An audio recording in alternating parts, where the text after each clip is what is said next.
It doesn't take a rocket scientist to understand why ancient man would have venerated birds, especially in South America, where virtually all of the fossil record exists for these enormous, basically dinosaur-like birds that lived, that could chase down, in this particular case, horses. I have a brand new find I would like to show you guys today, and it confirms something that I alleged about a month ago. These maps continually show that when explorers came to this region, the tip of South America near Antarctica, they saw these giant birds.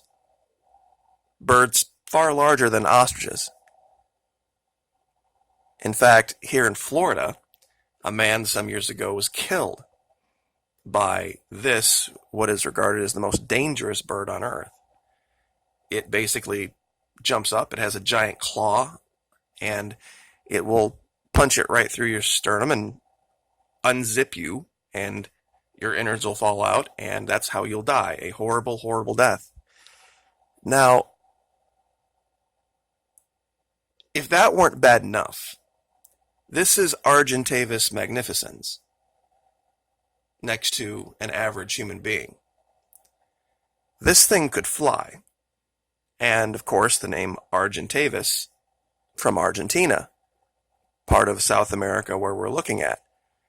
Now, about a month ago, and this particular find has been covered by other channels as well, but I want to clear up what my allegation is, because there are some channels that decided to watch my video and then make it as if I said things I didn't say.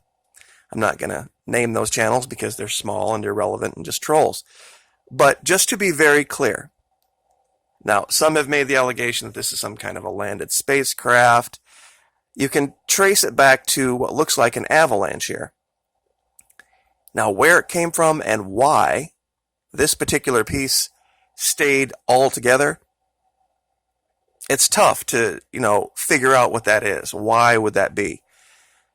And why would it have fallen in such a straight line? Well, here is my allegation. I believe that it was, of course, a very warm day, and there was a great deal of melt going on, and this particular area facing the sun just let go because of the heat or whatever. Maybe there was a tremor in the region, who knows?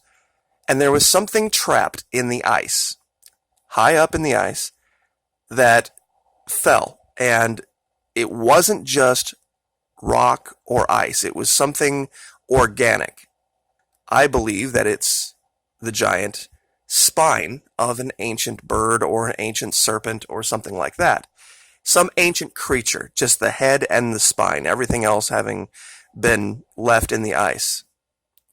Now, the reason I say this is that if it were truly that, some type of rotting flesh, it would attract carnivorous scavenger birds.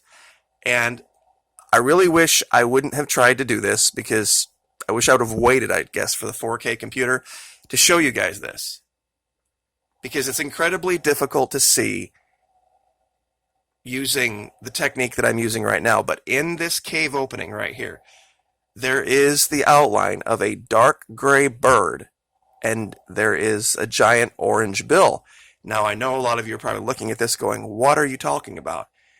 It just doesn't come through with the technique that I'm using. I'm recording now in 4K, hoping that maybe some people will see it. I've tried to enhance the image, but I'm not going to get into a huge argument if you can't see it. It's just something where I hope people can go either take the video and put it on a 4K TV and see it. But here's the thing. I found another structure in another part of the world just like this one. Identical to this one. Now let's measure this one real quick just so that we can have a comparison. All right. This one is 200 feet long, which is about 60.7 meters, roughly. Now, let me show you a completely different part of the world and the exact same thing.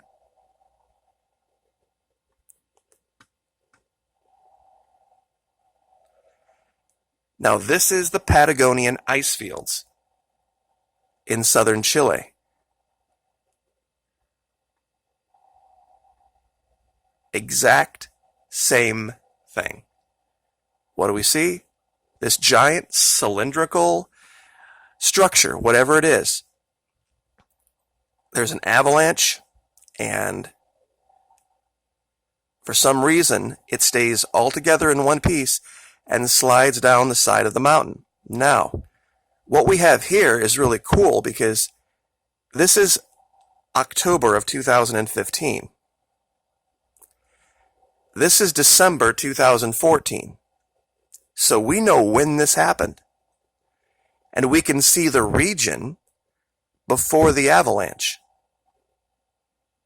And here's after the avalanche. You see if I can zoom in a little better there.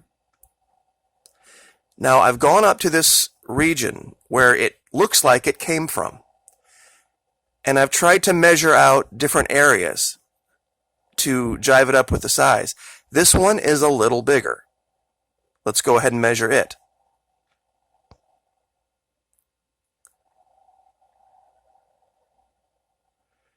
This one, the other one was about 60 meters long. This is about 69 meters long, 70 meters long, or about 229 feet, but ballpark. With the exact same strange cylindrical shape. Now, for this to hold together, if there were some type, let's say, of a tremor, or if it was just from ice melt, for it to fall that far and stay together, there has to be some type of organic bonding to it. It couldn't just be rock, ice, or snow. And when we go back, if we trace it back up to where it is right here, and then we zoom in and we go back 1 year, we don't see it. We don't see anything like it, because here is where it would be. And when we look up here, I don't see anything that's remotely that size in that orientation. There's this piece right here, but it would have to have turned 90 degrees when it fell. I suppose that's probably not out of the realm of possibility, but it just seems very odd. But what we do see, and I want you guys to watch closely, I'm going to move the ear forward here. Watch this region right here where it came from.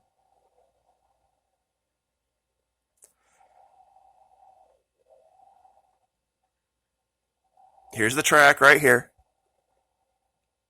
And when you trace it up, what you see are 1, 2, 3, 4 holes. Now, I measured this one here. It's too small. And I also measured this one here. It's also too small. And once again, just like always, Google Earth Pro, I will give you the location. I will give you the years. You can go with your own stuff and look at it yourself. Do your own measurements. Whatever this was, it looks like it was, how can I describe this properly? In the mountain. It wasn't just laying against it. It was, part of it was inside of it, and something happened. And let me zoom out here so we can look at this one more time. It's just too large and too well put together for this to be just something that was laying in the snow that just happened to let go, or a piece of ice. It would have broken. We'd see more jagged features. And that you can see 2 of them shows that this probably bears some more investigating. Whatever this was.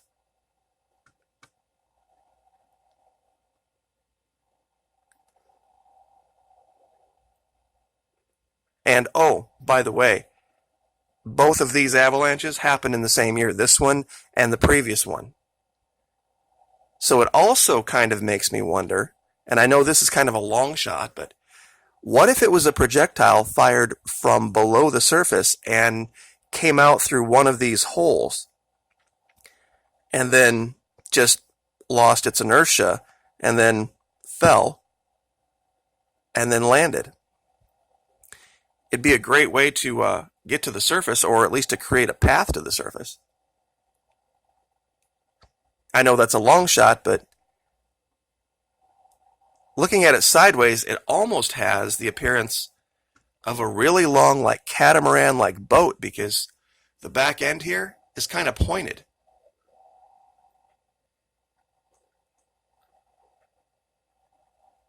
And it still has this strange, the front of it has kind of this bulbous end on it, like it's part of a skull or a head. And that's kind of where I think it jives with my allegation that it was a giant organic piece of material.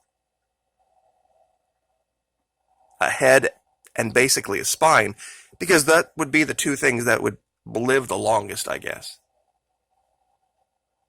So, anyway, just wanted to cover that today. Recording in 4K, so hopefully this gives you guys a little bit better detail than we have in the past. The image that you're seeing from the computer isn't in 4K, but hopefully the extra resolution will help. So I will leave it there. Like, share, subscribe. Thank you so much, and we'll see you next time.